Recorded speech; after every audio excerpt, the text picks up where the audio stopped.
In today's video, I'll show you how to export your Signal account data. First, open the Signal app on your device. Once on the home page, tap the three dots menu at the top right, then select Settings. Next, tap Account, then select your account data. From here, you will see two export options, export as TXT or export as JSON.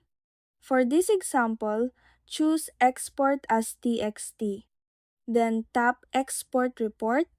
Next, tap Export, and you can now share or save the generated file. For example, you can share it with one of your Signal contacts.